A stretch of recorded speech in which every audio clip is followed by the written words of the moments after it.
So what's the deal here? Am I supposed to look forward or look at the camera? Because You're supposed to look at the camera. Okay. But then you're not supposed to tilt it at an angle. Am I supposed to do this? Not too high. Am I supposed to do this? Yeah. So. All right, I'm learning. I'm learning. We're back in high school.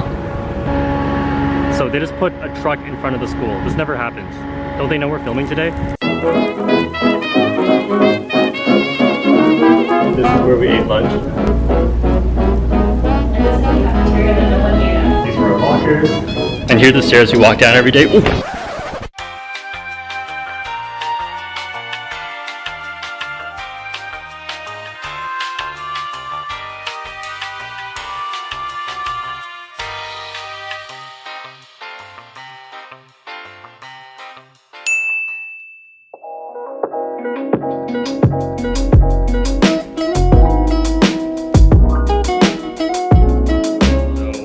I'm Dylan, and I have a YouTube channel for Rubik's Cubes, cubing.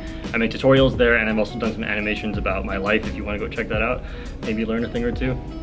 But don't after this video, because he has way more subscribers than me. So. Yeah, give her the watch time. Yeah, you give me the watch time, watch my video, and then go to his channel and check all of her videos. The algorithm is like slightly aware of her, but like not really yet. So. Yes. I'm like on the 10th video down. Like I need to be like second or third. So when I search Dear Sarah, I have to scroll a while. Okay, so like let's talk about why you started first. Okay, so I started in second year of university because it was like my hardest year of university, and I feel like that might have been the reason why I started, because it was like my life had just turned into this routine of doing homework and projects, and I just wanted to do something more fun. And so I had like cubing, I was entering Smash Bros tournaments, and I was playing tennis as well. So I was like, okay, why don't I just pick something within these that I really want to do? And for cubing, I watched a lot of videos, and I looked at the videos for tutorials, and I was like, I think these could be done either better or more thoroughly, because they were like all over the place, and I felt like, you know, I taught a lot of people before, so I could probably do it. So it was just like a fun hobby, and I was like, you know, maybe I could get famous. I didn't think there was money in it, because I looked at the biggest channels, and I googled like how much money do YouTubers make, and like based on the views, I was like, okay, there's no money, but like whatever. I feel like maybe people who start on the basis that they're trying to get money from it, if it's not fun for like the first couple of years, then that's probably not going to do it for you, and you'll just quit. So you've been having fun? I've been having a lot of fun. I think the initial dread is like when you're forced myself to make like at least one video a week, and the thing is like sometimes it's hard to like pop out the content when you're like working like full time. Pop out the content. But you make it sound like editing a video doesn't take like 20 hours. Like, but when did you like actually like think this could be like something? Like full time? Yeah. That happened probably like this January-ish. Is when you thought this is when I thought it could be, because I was making almost enough money, and it was increasing. But the thing is, like, you never know, it could go back down. Were you scared about doing YouTube? I was pretty confident that I could do what I was trying to do better than the other people who were doing the same type of thing. If I had to go into like vlogging, I would be I would be a lot less comfortable, because that's like, because like, cubing is a skill I've done for so many years, but something completely new would not be the same. For advice, I think that make videos that people would want to watch, even if they're not invested in you as a person. Like if you look at what like PewDiePie or Jenna Marbles makes, they're like completely random stuff, whatever they think about, and you just like them as a person, and that's what causes you to sometimes click on it. But if you're just starting out, that's not the case, and you need to have something that like really strikes people as this would be entertaining to me, even though I have no clue who this person is. Now they're just personalities, but you can't start off that way. You know, you have to like have your thing, and then maybe one day move off of it, but you have to have your thing for at least a very long time. Yeah. I mean, were you scared about like telling people that you knew about it?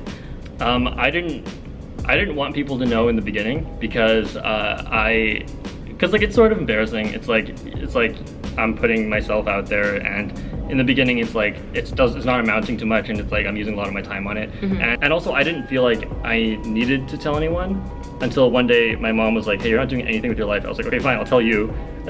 Because I want to show you that. She said that to you? Yeah, I was like, okay, something's actually happening here. Like, cause like, okay, for the longest time, until like 2 weeks ago, most of my friends didn't know. And so the thing is, like, if I'm hanging out with them, and I could have told them by then, but it's kind of like if I'm spending like more than 50% of my time in something, but it just they just don't see it, then they're just thinking I'm not doing anything. And it's like a little bit sad, but it's also kind of funny because like I know I'm doing something and, and like I'm working on it. Talk about your comp sci experience. Okay, so I've been studying computer science since like second year university or third year, and I always found comp sci to be like okay, like it's probably pretty easy to find a job there, like a good job, and so I was like, you know, this is probably right for me, but I didn't know how much I actually liked it. I just found the courses were kind of easy because I learned a lot of them, and then when I got to the harder ones, pretty boring.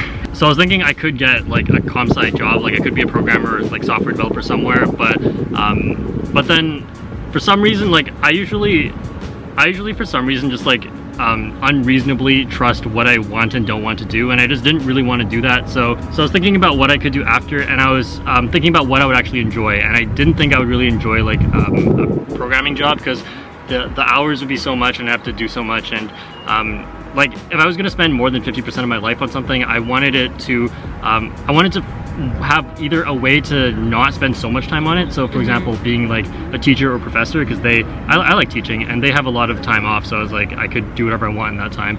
I just wanted to like work as little as possible and just make an okay living. I'm not about making that like as much money as possible and like working like 100-hour weeks. So I was like, okay, what can I do in my free time, right? I need that to start with. Like what am I actually gonna spend all my time doing if I'm gonna have all that time? So, and then that's why I started YouTube, and I didn't, based on the people that I saw making videos already, I didn't think I was going to be able to make a living out of it, and right now it's like I might be able to.